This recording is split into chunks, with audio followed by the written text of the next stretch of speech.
네, 오늘 이렇게 또 함께 예배를 드리게 하시니 감사합니다. 명절을 잘들 보내고 오셨나요? 네, 이번 추석은 반팔을 다 입고 지내셨죠? 그렇죠?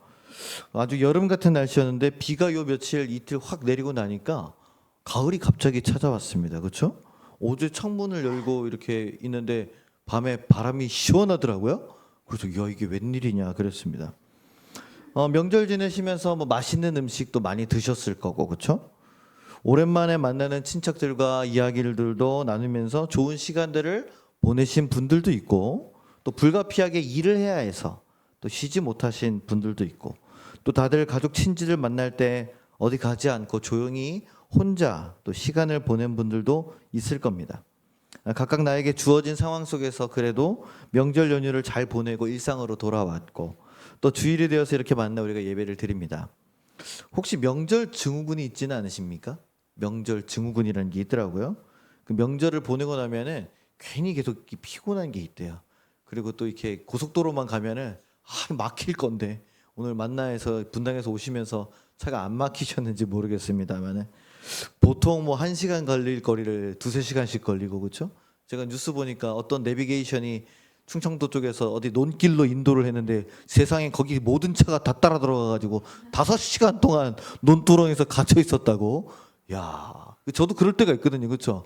우리가 이렇게 운전하다 보면, 야, 이 내비가 여기로 인도하는데 가볼까? 그러면 사람 옆에 아내가 가지 마. 그냥 큰 길로 가. 될 거야. 그 남자들은 그런 자신감이 있어요.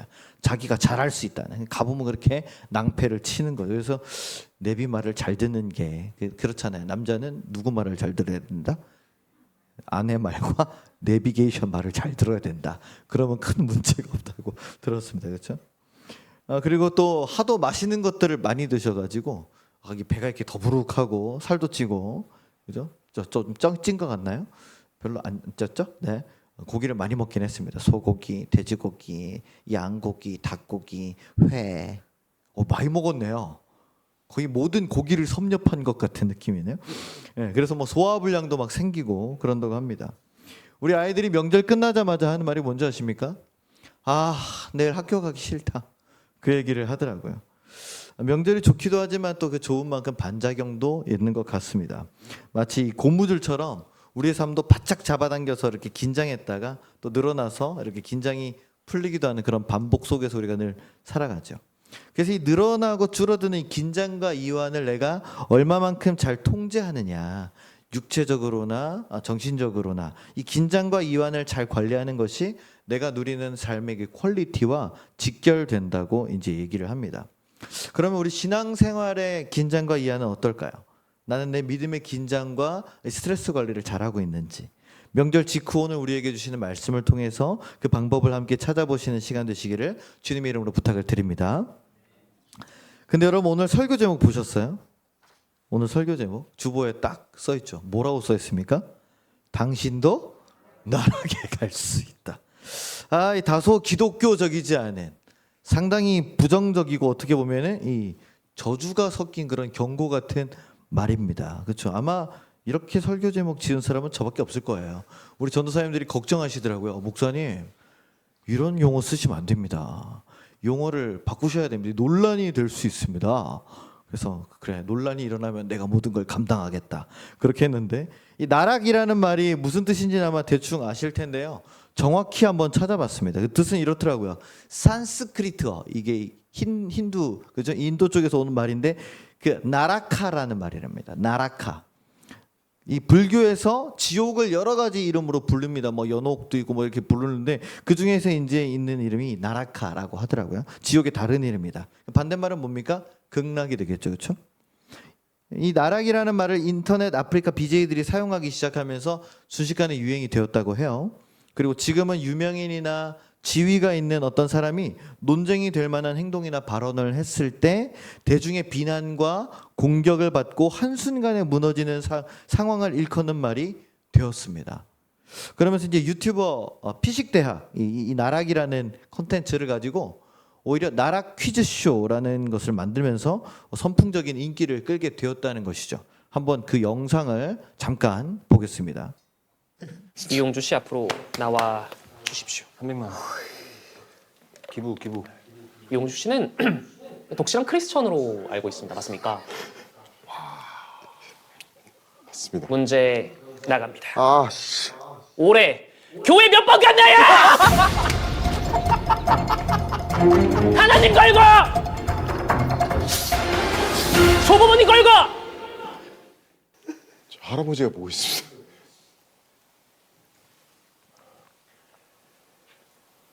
죄송합니다, 할아버지. 한 번도 안 갔습니다.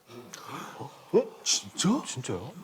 아주 뭐 그 예배는 드렸습니다. 집에서 온라인 예배로. 기독 교소인 이용주 씨는 교소인이 2024년 아니고. 올해 교회를 한 번도 나가지 않으셨다고 직접 답변을 해 아니, 주셨습니다. 성경 공부를 하고 있습니다. 그. 아, 씨. 이거 진짜. 네, 됐습니다. 저 세 분 중에 저 이용주 씨가 그 유튜버 피식대학의 중요한 인물이죠, 그렇죠? 근데 굉장히 중요한 기독교 자기가 간증도 하고 어디 나가서 이제 뭐 그런 간증 프로그램도 나가고 그랬는데 한 번도 안 나갔다 이렇게 얘기를 합니다. 그래서 저 사회자가 결국 뭐라고 단정짓습니까? 온라인으로 예배를 드렸습니다. 근데 그걸 뭐라고 했다고요? 이용주 무교 이렇게 했습니다. 저런 것처럼 인기인들을 세워놓고 빠져나갈 수 없는 질문을 해서 결정을 하도록 하는 그 방식이 굉장히 짓궂은데 그 불편한 짓궂음이 우리로 하여금 굉장히 웃음을 불러일으키는 재미있는 요소라는 거죠. 그래도 우리는 기독교인이니까 불교 용어인 이 나락을 좀 다른 말로 바꿔보면 당신도 스올에 갈 수 있다. 또는 당신도 무적행에 갈 수 있다. 이렇게 바꿔볼 수 있겠습니다. 한번 예시를 잠깐 보여드릴게요. 우리 기독교에도 나락 질문이, 스올 질문이 있습니다. 한번 보여주세요. 자, 우리 교회 이용주 씨 앞으로 김혜석 전도사님이 나와. 만든 음식 중 가장 최악을 고르시오. 이용주 씨는 1번 독실한 크리스천으로 제육볶음, 알고 있습니다. 맞습니까? 2번 잔치국수, 3번 맞습니다. 문제 떡볶이, 나갑니다. 4번 올해 카레라이스. 교회 몇 번 갔? 자주 나오는 메뉴들이죠. 자, 최정수 고르시오. 몇 번 고르겠습니까? 맨날 2그릇씩 먹던 우리 최정수.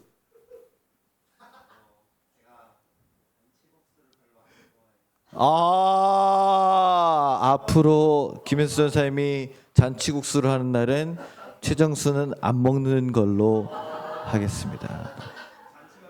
잔치국수를 하시려고 그 육수를 우려내고 면을 뽑고 그게 풀어지지 않기 위해서 노심초사 순간순간마다 굉장히 애쓰시는데 그게 맛이 없다. 잘 알았습니다. 다음 질문 보여주시죠. 저번 주에 목사님이 설교하신 성경 본문이 어디인지 몇 장 몇 절까지 정확하게 답하시오.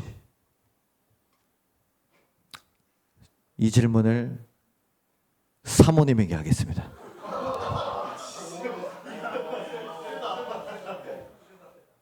자, 사모님.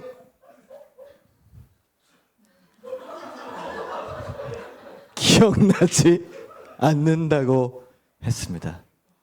여러분, 이것이 목회자의 현실입니다. 마지막 질문 보여주십시오. 새 가족이 교회에 잘 적응 못하는 것은 누구 때문일까요?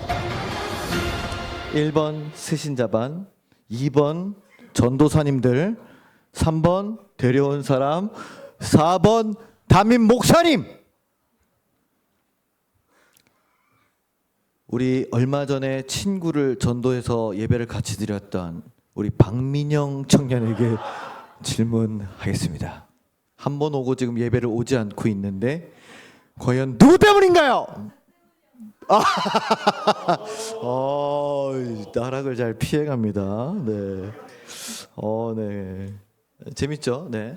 이런 쇼들을 보면서 우리는 웃을 수 있지만은 마냥 웃을 수만은 없습니다. 왜냐하면 이 나락이라는 이 말처럼 그런 실패와 절망, 그런 바닥으로 떨어지게 만드는 일들은 언제라도 갑자기 불청객처럼 나를 찾아올 수 있기 때문이죠. 갑작스럽게 집에 불이 난다든지 갑자기 교통사고가 일어난다든지, 건강검진 갔다가 의사에게 아주 심각한 진단을 듣는다든지, 믿었던 사람과의 이별과 배신, 어떤 사업의 실패 등 지금 당장은 아닐지라도 내가 방심하거나 또는 나의 의지와는 상관없이 순식간에 내가 바닥으로 떨어질지도 모른다는 그런 어떤 불안함과 두려움이 늘 우리 안에 도사리고 있습니다. 사실 나이가 많건 적건 이런 바닥에 대한 경험이 다 있기 때문에 더더욱 우리가 이 예배를 통해서 하나님을 만나기 원한다고 볼 수도 있을 것 같습니다. 오늘 우리가 읽은 이 에스겔, 구약 성경에 나오는 에스겔은 구약에 나오는 여러 선지자 중에 굉장히 큰 비중을 차지하고 있습니다. 그래서 에스겔서를 보면은 굉장히 많이 이렇게 들어가 있죠. 그는 남유다 왕국의 제사장 가문에서 태어났어요. 즉 제사장의 아들입니다. 어려서부터 성전에서 자라면서 아버지와 다른 제사장들이 예배드리고 율법과 어떤 그런 궁중에서 하는 그런 모든 양식에 대해서 배우고 공부했을 겁니다. 그런데 이 남유다 왕국이요, 바벨론 왕 느부갓네살에게 완전히 멸망당하게 되죠. 그러면서 이 느부갓네살 왕이 희한하게도 이 유대인들의 왕족들과 귀족들을 많이 사로잡아 갑니다. 그래서 이때부터 시작된 게 바벨론 포로기, 이렇게 시작되죠. 이스라엘의 가장 암흑기라고 불립니다. 근데 바로 그 에스겔도 이때 붙잡혀 갔던 거예요. 붙잡혀 가서 포로 생활을 하면서 그가 나이가 30이 되었을 때 그발이라는 강가에서 하나님에게 예언을 받게 됩니다. 그러면서 이제 선지자로서의 소명을 받게 되면서 활동하게 되는데, 이 에스겔은 그야말로 완전히 나락으로 떨어져 버린 완전한 절망과 완전한 포기 상태의 이스라엘 백성들에게 하나님께서 그들을 다시 회복시키실 것이다 라는 메시지를, 소망의 메시지를 전했어요. 이 이스라엘 백성들이 멸망당했던 것은 왜입니까? 하나님을 올바로 믿지 않고 이방신들을 섬기고 그들이 보기 좋은 대로 쾌락을 행하고 그 죄를 지었던 심판의 결과였지만, 하나님께서는 결코 백성들을 버리시지 않고 이스라엘이 다시 예루살렘으로 돌아와서 새 성전을 세울 것이라는 그 희망의 예언을 통해서 이 백성들이 하나님을 바라보게 했다는 것이죠. 그래서 에스겔은 많은 예언을 합니다. 꿈과 환상의 예언자라고 이렇게 불리기도 하는데, 그 중에서도 가장 유명한 것이 바로 오늘 읽은 37장에 나오는 마른 뼈들의 환상이에요. 가장 유명하고 가장 강력한 본문입니다. 왜냐하면 이 말씀이 바로 이스라엘의 민족의 회복과 부활을 가장 잘 담고 있기 때문이에요. 먼저 하나님께서 에스겔에게 환상을 보여주실 때 보면은요, 어떤 에스겔이 막 예배를 막 드린다거나 금식 기도를 오래 했다거나 그러지 않습니다. 그의 어떤 노력과 의지가 아니라 여호와의 권능이 그에게 직접 임했다라고 오늘 37장 1절에서 이야기를 합니다. 여러분, 무속인들이 나오는 영화나 드라마를 보시면은요, 그 무속인들이 신들을 어떻게 합니까? 가만히 있는데 신이 갑자기 확 잡아채던가요? 아니죠. 이렇게 방울을 땡땡땡땡 흔들고 이러면서 이제 이상한 소리를 하고 닭을 잡아서 피를 뿌리고 뭐 이러면서 이제 자기 몸에 뭘 불러들이죠. 자기가 모시는 신들을 불러들이는 의식, 즉 접신을 행합니다. 그죠? 그 막 표정도 변하고 막 말투랑 목소리 이런 것도 막 변하면서 앞에 사람이 말하지 않고 숨기고 있던 비밀도 척척 맞추고 앞에 일어날 어떤 그런 가까운 미래도 이렇게 예언하는 그런 모습을 우리가 볼 수 있습니다. 제가 무속인들의 세계는 잘 모르지만은 하나님의 예언과 계시하는 그 방법과 순서가 다르다라는 걸 보게 됐어요. 그들은 신을 자신들의 몸에다가 불러들여서 그래봤자 그 사람에게 어떤 국한된 비밀이라든지 앞에 일어날 어떤 가까운 미래를 점치게 하지만 에스겔은 어떻습니까? 자기가 기도하거나 어떻게 하지 않아도 하나님의 권능과 하나님의 영이 먼저 그를 강력하게 사로잡았다는 거예요. 이 부분이 확실한 그 무속과 기독교인의 차이가 아닐까 생각합니다. 이 잡신은 내가 온갖 노력을 하고 뭐 정성을 들이고 그래야 겨우 불러들일 수 있고 겨우 코앞의 미래를 보게 하지만은, 내가 하나님 안에 있을 때 하나님의 영은 어떻게 해요? 나를 사로잡아서 더 큰 것을 보게 하고 알게 하신다는 것이죠. 그런데 이 하나님의 영이 에스겔을 어디로 데려갑니다. 어디로 데려갑니까? 한 골짜기로 데려갔어요. 그런데 이 골짜기는 아름다운 골짜기가 아닙니다. 죽은 뼈들로 가득한 죽음의 골짜기였죠. 제가 이 장면이 너무나 섬뜩하고 궁금해서 요즘 대세인 AI로 미드저니에게 물어봤습니다. 이 그림을 그려줘. 그랬더니 이렇게 그림이 딱 나왔어요. 보십시오. 보이시나요? 네, 이렇게. 네, 이게 AI가 그려준 거예요. 잘 그렸죠. 이제 뭐 디자인하는 분들 다 손 접어야 될 것 같아요. 그렇죠? 마치 공포 영화의 한 장면 같습니다. 여러분 아무리 환상이라고 해도 우리가 무서운 꿈을 꾸면은 그 잔상이 되게 오래 가죠. 그죠? 그러면 괜히 찝찝하고 우리가 기독교인이라고 해도 기분이 안 좋고 거기에서 계속 생각이 이렇게 잡힐 때가 있습니다. 그러니까 저기에 만약에 여러분 서 있다고 하면 생각을 해보세요. 이 정신이 멀쩡할 수 있겠습니까? 아득해질 것 같은데요. 아니 가만히 있어도 무서운데 2절을 보니까 하나님의 영께서 에스겔을 그 뼈 사방으로 어떻게 해요? 지나가게 하셨다라는 말이 나옵니다. 자, 갖다 놓고 봐라 이게 아니라 걸어봐. 여기요? 걸어봐. 뼈들 위로 걸어요? 걸어봐. 하고 이제 강력하게 강제적으로 걷게 하셨다는 것이죠. 그러면서 찬찬히 이 뼈를 둘러보는데 굉장히 뼈들이 많고 이 뼈들이 뭐라고 되어 있습니까? 말랐다. 마른 뼈라고 얘기를 하는 거예요. 뼈가 말랐다는 것은 시간이 굉장히 오래됐다는 것을 의미하죠. 이 유대인들에게 있어서 뼈를 그냥 골짜기에 내버리는 일은 거의 없다고 합니다. 심지어 뭐 이렇게 외지인들이 죽어도 그 뼈를 이렇게 모아다가 장사 지내주는 게 유대인들인데 거의 그 무덤에 육체를 썩히고 뼈를 걷어서 앉혀놓는데 이렇게 많은 뼈들이 바싹 마를 때까지 그냥 내버려뒀다는 건 뭘 의미합니까? 누구도 돌보지 않았고 돌볼 수도 없고 다 죽었다라는 것을 완전한 상태의 어떤 죽음과 절망을 보여주고 있는 것이에요. 즉 지옥을 뜻하죠. 그 지옥 한가운데를 에스겔에게 걸어가게 하신 것입니다. 그러면서 하나님이 에스겔에게 이렇게 물으십니다. 이 뼈들이 능히 살 수 있겠느냐?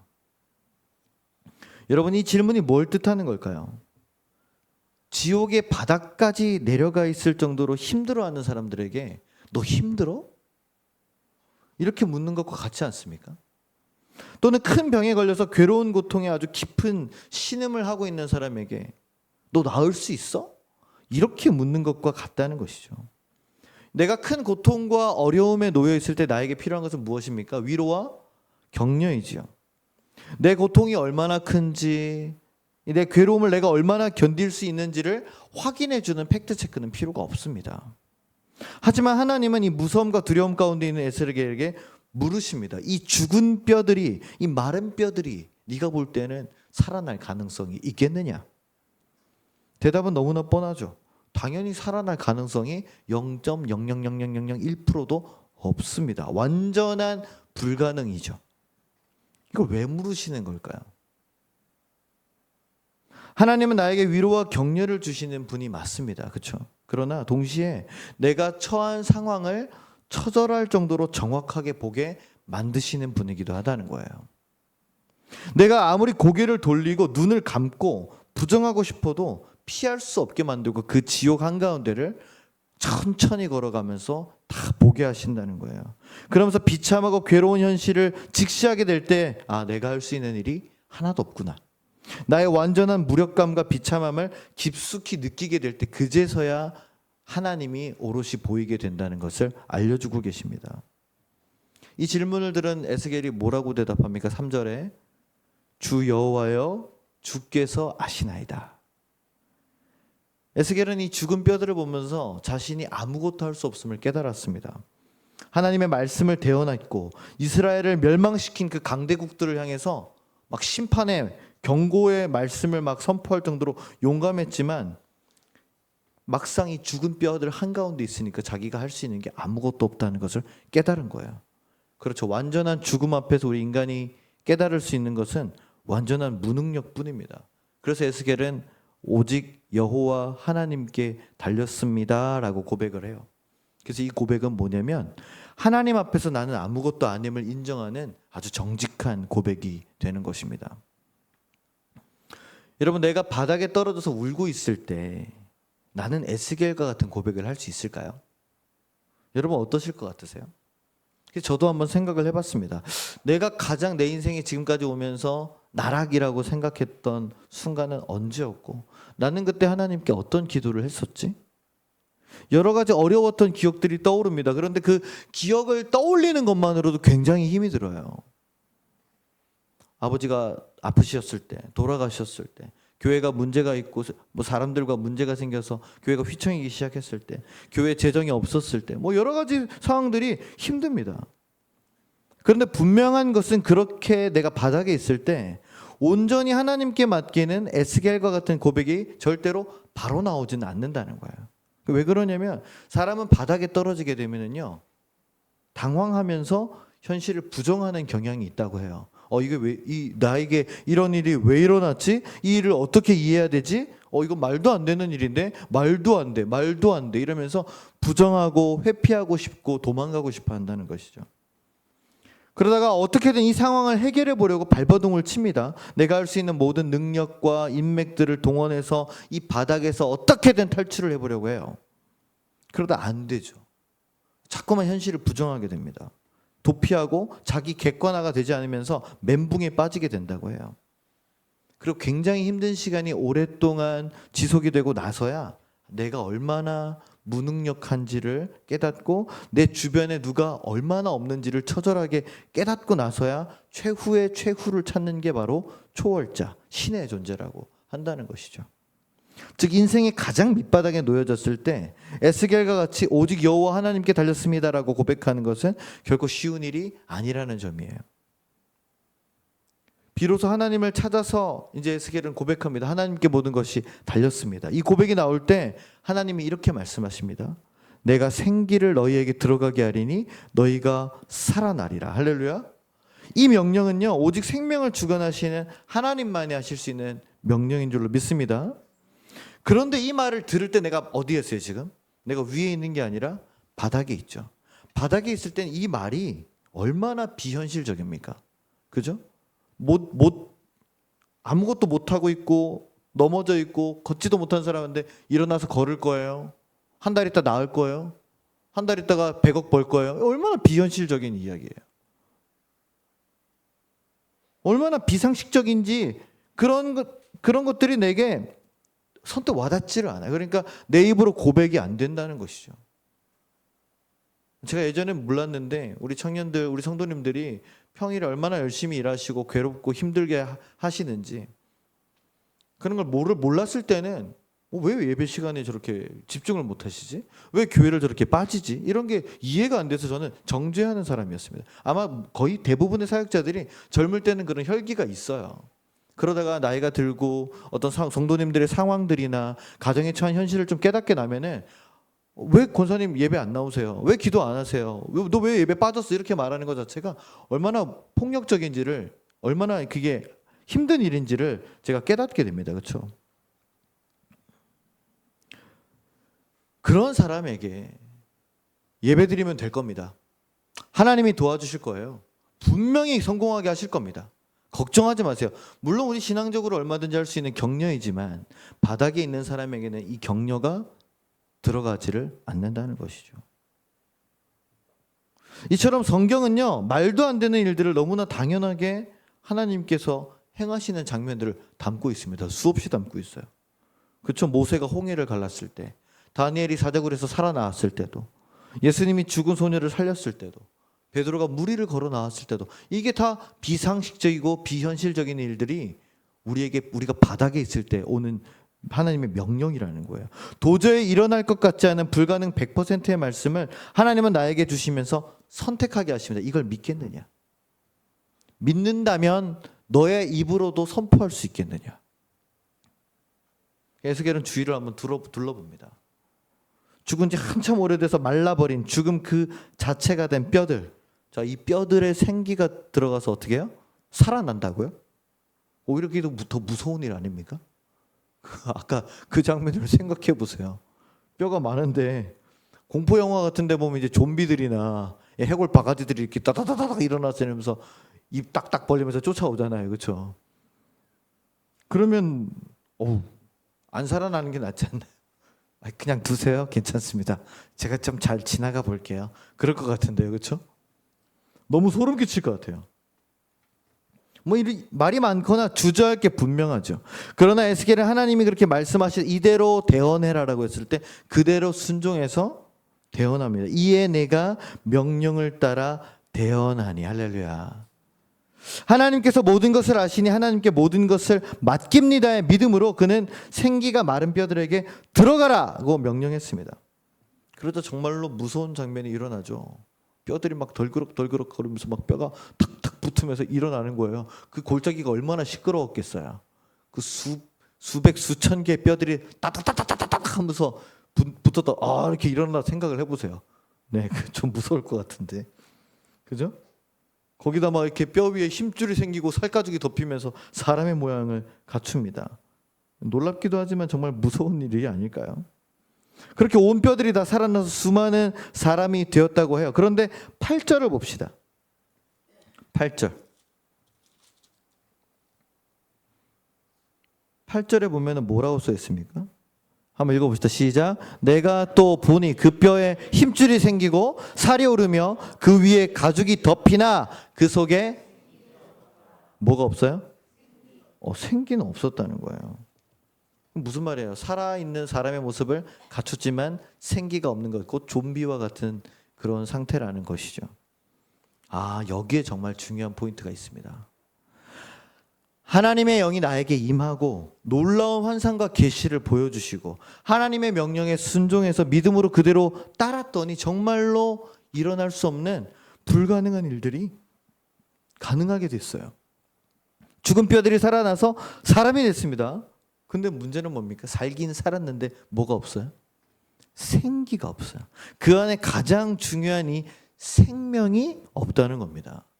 다시 한번 잘 생각을 해보면은요, 하나님께서 내 인생의 가장 밑바닥에 떨어진 나를 돌아봐 주시고 나를 건져내 주시고 나를 다시 이렇게 세워주셔서 내가 많은 것들을 회복하고 이제 일상을 이렇게 지금 살아갈 수 있는 수준으로 만들어 주셨는데요, 그게 다가 아니라는 거예요.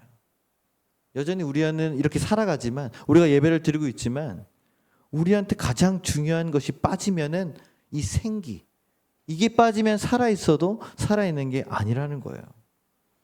그럼 이 생기가 과연 뭘까? 이 생기를 어떻게 채울 수 있을까요? 마지막 과정이 남게 되죠. 여러분 혹시 요즘에 유행하는 이런 말을 들어보셨는지 모르겠습니다. 아마 이쪽은 잘 못 들어보셨을 것 같고 30대까지는 들어보셨을 겁니다. 완전 럭키비키잖아, 이런 말이 있습니다. 이거 누가 하는 거냐면 이렇게 예쁘신 그룹 아이브의, 그죠? 아이브라는 여자 아이돌 그룹이 있습니다. 잘 모르실 것 같아가지고 거기에 장원영이라고 아주 여신님 같은 그 AI 미모를 가진 저런 여자분이 있습니다. 저분이 이제 하는 말이에요. 완전 럭키비키잖아, 이렇게 하는 건데.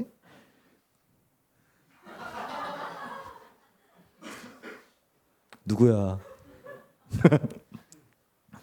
이게 무슨 뜻이냐면은 안 좋은 일이 생길 때마다 외치는 주문 같은 말이죠. 그러면서 오히려 좋아, 오히려 잘 됐어. 어떠한 상황이 닥쳐도 긍정적인 생각을 유지하면서 모든 일에 긍정적인 결과를 얻을 것이라는 초낙관주의 사고방식입니다. 그래서 이 장원영 씨의 이름을 따서 원영적 사고방식이다, 이렇게 얘기를 하기도 해요. 혹시 우리 작년 성도님들 무슨 얘기하다가 완전 럭키비키잖아, 그러면 분위기가 갑자기 싸해지실 겁니다. 쓰시면 안 돼요. 이거 알고만 계셔야 돼요. MZ들이 제일 싫어하는 게 뭐다? 꼰대가 MZ 말투하는 거다. 네. 괜히 자녀들한테 좀 친해지려고 안 좋은 일이 생겼을 때, 야 그거 완전 럭키비키잖아. 그러면 아빠 무슨 말 하는 거야? 오히려 역풍을 받을 수도 있습니다.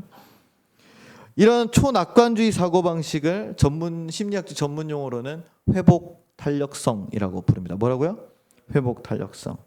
이 말은 원래 물리학에서 금속이나 고무처럼 외부의 강한 자극이나 충격으로 물질이 변형되었다가 원래 모습으로 이렇게 돌아가는 그 회복되는 능력을 설명하는 데 쓰였어요. 그러다 이제 점차 이 개념이 심리학적으로 이렇게 옮겨오면서 2011년에 연세대 김주환 교수님이라는 분이 회복 탄력성이라는 그 책을 내게 됐습니다.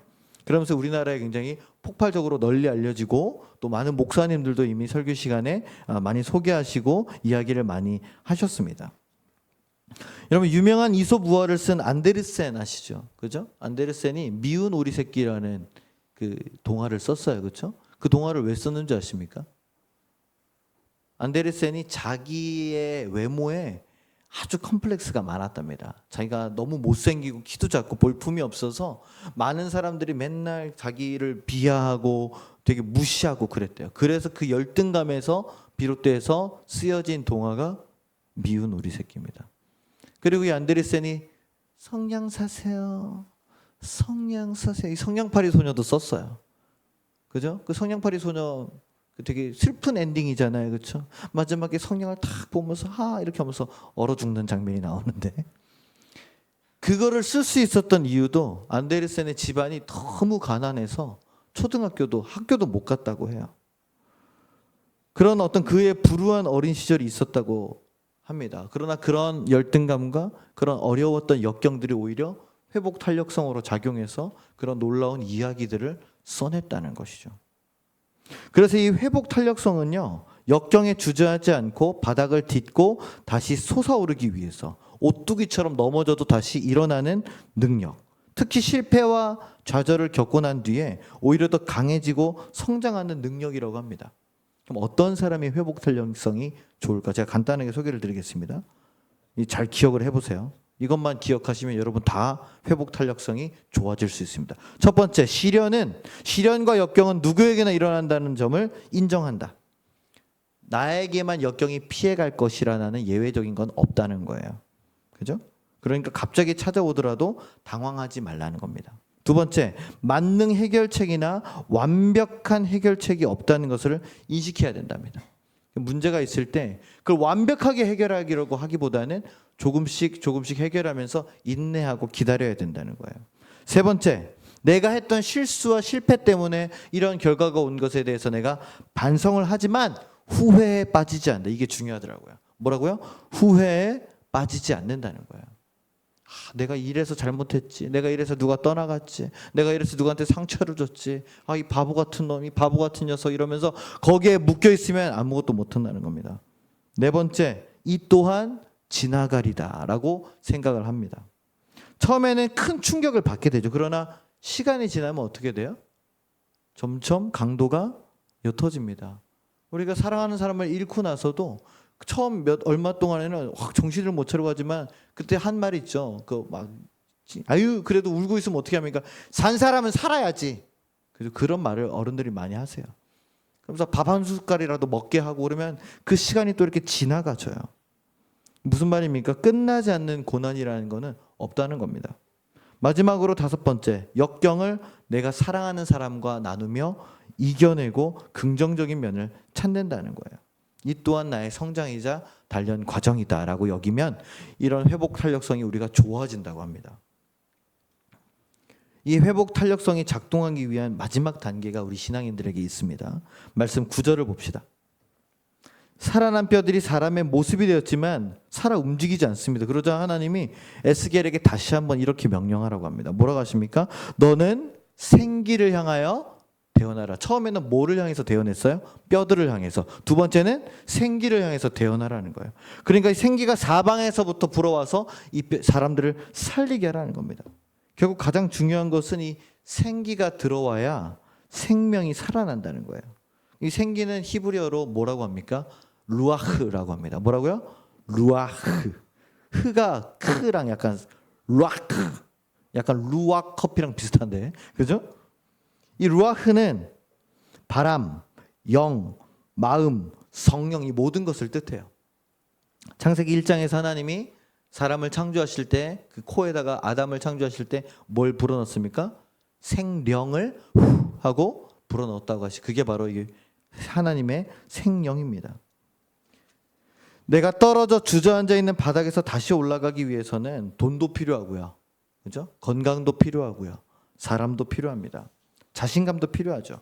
그래서 우리가 다 이렇게 바닥에 있지 않고 지금 이렇게 다 제자리를 찾아서 있습니다.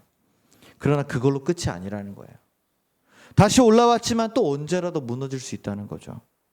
그렇게 다시 무너지고 가까스로 올라오고를 우리가 몇 번 반복한다고 생각해 보십시오. 진이 빠지지 않겠습니까? 완전히 번아웃이 오고 말죠. 그래서 그걸로는 충분치 않다라는 거예요. 사람은 영혼의 존재라는 것을 우리가 믿습니다. 그렇기 때문에 내 영혼에는 반드시 뭐가 필요하냐? 하나님의 이 생기, 생명이 들어와야만 한다는 것이죠. 아마 다들 경험해 보셨을 줄로 압니다. 내가 가장 어두웠던 바닥에 있을 때, 지독하게도 방황하고 혼란스러웠던 시간에 뭐가 도움이 됐습니까? 내가 그토록 믿었던 사람들, 내가 그렇게 악착같이 모았던 돈, 나를 지켜줍니까? 내가 그렇게 자신 있어 했던 건강이 내가 자신 있어 한다고 지켜지든가요? 그 고통과 아픔을 잊기 위해서 때로는 교회를 뛰쳐나옵니다. 나에게 이런 고통을 주신 하나님을 원망하고 부정하고 술, 담배, 유흥과 쾌락, 사람들, 부정과 도피로 내가 다 채워봤지만 그 무엇으로도 무너진 나를 완전히 살릴 수 없음을 깨달았기 때문에 오늘 우리가 겸손한 마음으로 하나님 앞에 나온 줄로 믿습니다. 이제 마지막 장면을 봅시다. 생기에게 명령해서 살아난 사람들에게 이 생기가 들어가자 이제 무엇이 됩니까? 10절을 봅시다. 지극히 큰 군대가 되었습니다. 그렇죠. 마지막 사진 한 번만 더 보여주십시오. 제가 이것도 AI로 만들었습니다. 아까는 뼈들로 가득했던 것이 이제는 이렇게 수많은 군대들로 가득 차게 됐어요. 그 골짜기가. 사랑하는 하나님 성도 여러분, 우리 누구에게나 이 나락과 같은 이 지옥 같은 일들이 일어날 수 있습니다. 에스겔과 같이 그 죽음의 뼈를 밟으면서 어쩔 수 없이 지나가야 되더라고요. 그걸 한 번에 나를 이렇게 옮겨주거나 해결할 수 있는 어떠한 해결책도 어떠한 사람도 없습니다. 그때 그러나 하나님께서 나를 그곳에 버려두시지 않는다는 것을 기억해야겠습니다. 그래서 나에게 필요한 게 뭡니까? 하나님을 향한 회복 탄력성이 필요한 거예요. 어쩌면 내가 원하는 회복 탄력성은 내가 사랑하는 사람들, 내 가족들, 내 건강, 돈이나 성공이 될 수도 있어요. 그러나 궁극적으로 내가 진짜 살아있는 내 생명으로 살아가기 위한 회복 탄력성은요, 하나님의 생기가 내 속에 들어올 때뿐임을 우리가 깨달아야 될 줄로 믿습니다. 세상에 그 어떤 좋은 것들로 다 채워보세요. 그것이 나를 살리는 게 아니라 오히려 또 나를 묶어놓는 족쇄가 돼요. 사람이 나를 살리잖아요. 그럼 그 사람에게 미쳐버립니다. 그 사람에게 충성해요. 돈이 나를 살리면 돈을 쫓아서 평생 살게 돼요. 건강을 잃었다가 건강을 되찾은 사람들이 하는 게 뭔지 압니까? 죽었다 깨나도 뛰어요. 무조건 헬스장에 가고요. 식단 철저히 지킵니다. 그렇지 않습니까? 암 환자가 나면은 다시는 그 암에 걸리지 않으려고 엄청 신경을 쓰고 건강에 모든 인생을 몰두합니다. 그렇죠? 그게 그러면 과연 건강한 회복 탄력성일까? 그러나 하나님이 나를 살리면 어떻게 돼요? 하나님이 나를 살리면 나는 하나님의 군대가 되는 줄 믿습니다. 그래서 오늘 세 번째로 보면은 마지막으로 누구에게 명령하라 그러면 이스라엘 백성에게 명령을 하게 돼요. 처음에는 죽어서 마른 뼈들에게, 두 번째는 생기에게, 마지막은 이스라엘 백성들에게 무덤을 열고 나오라고 얘기합니다. 아무런 소망도 없고 아무런 능력도 없고 마른 뼈처럼 골짜기에 버려져서 아무도 거들떠보지 않고 나뒹굴던 그런 비천한 인생이 하나님을 만나게 되면 비로소 내가 모양을 갖추게 돼요. 삶의 목적과 방향을 갖게 됩니다. 그러면서 하나님의 군대가 돼서 무덤을 열고 잃어버린 이 이스라엘을 찾아서 회복하게 되고 원수들과 싸워서 승리하는 놀라운 일이 일어나게 되는 줄 믿으시기를 주님의 이름으로 간절히 축원합니다. 이것이 내 이름으로 하는 것이 아니라 하나님의 힘으로 하는 것입니다. 나는 하나님께서 보여주시고 말씀하시는 그대로 뭐만 하면 되는 거예요? 순종하면 되는 거예요. 에스겔에게 뭐라고 했어요? 대언하라. 뭐 어려운 거예요? 대신 말하라는 거예요. 내가 너에게 준 말씀, 내가 너에게 준 그 믿음을 너는 듣고 행하기만 해라. 그러면 내가 다 이루겠다는 거죠. 그러기 위해서 우리가 하나님 앞에 더욱더 나와야 될 줄로 믿습니다. 하나님 앞에 예배의 자리에 찬양과 기도의 자리에 나오지 않으면 내 삶이 말씀으로 인도되지 않으면요 결코 하나님의 생기가 내 안에 들어오지 않습니다. 하나님, 골짜기에 죽은 뼈들과 같이 나를 내버려 두지 마시고 오늘도 내 안에 하나님의 생기를 불어주셔서 그 생명력으로 살아가게 하여 주시옵소서. 새 힘을 주시고 새로운 목적과 가치를 하나님 안에 발견하게 주시옵소서. 이러한 고백이 나올 때 내가 비록 바닥까지 거꾸러질지라도 그 바닥을 치고 일어나 솟구쳐 나오는 그 하나님의 회복 탄력성이 오늘 저와 여러분에게 가득하기를 충만해지기를 주님의 이름으로 간절히 축원합니다. 기도하겠습니다.